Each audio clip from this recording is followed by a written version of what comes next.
Good evening. I am Dr. Madhu Shankar. I am a consultant nephrologist at Ramakrishna Hospitals, Coimbatore.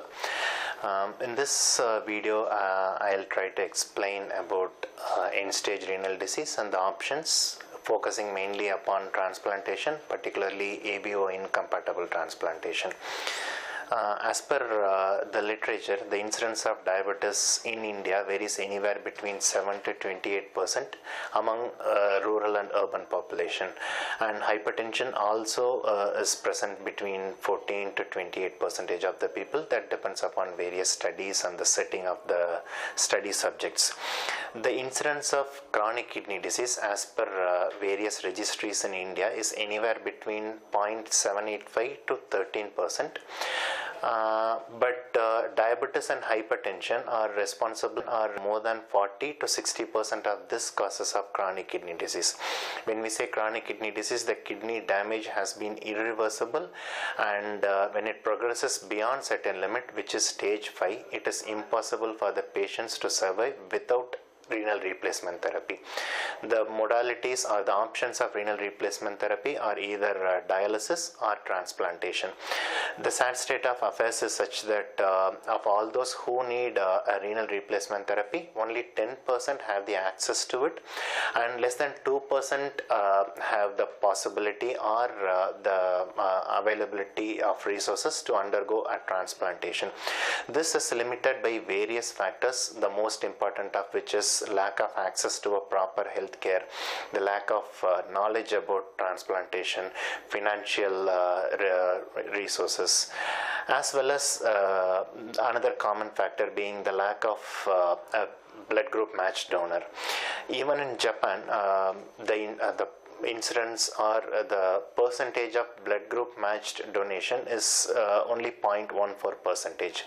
Thus came the concept of an ABO incompatible transplantation, wherein it is possible to transplant recipients with donors' kidneys who are not of the same blood group.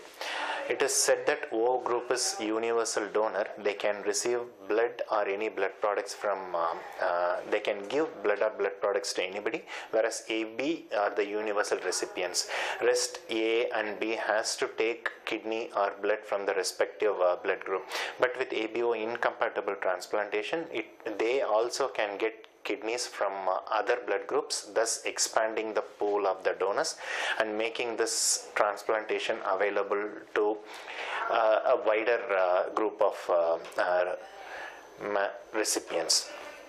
The concept of ABO incompatible transplantation was framed in 1955, which was not a very successful operation at that point in time.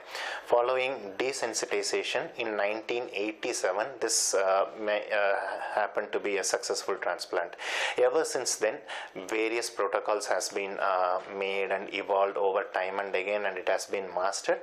Now there is a very fixed protocol to desensitize the recipients before the ABO incompatible transplantation and prepare them for surgery, and with more diagnostic facilities and better medications, the post-operative care has also been better, with the patient and graft survival of ABO incompatible recipients as comparable to ABO compatible recipients.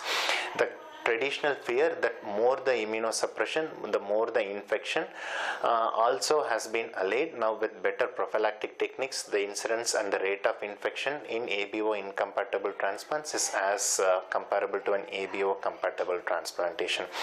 So the basic benefits of an ABO incompatible transplantation is to make organs available to a wider potential recipients, and hence provide a better opportunity for transplantation and a quality of life.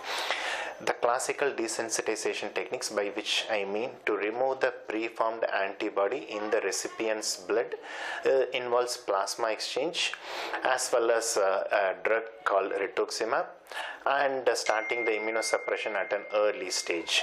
Now that duration and the number of exchanges depends upon the pre-transplant titers. The protocol has been so beautifully mastered that it's been very easy now. So with this widening of the donor pool, more recipients will be able to have an access to renal transplantation, and hence the more productive and better quality of life.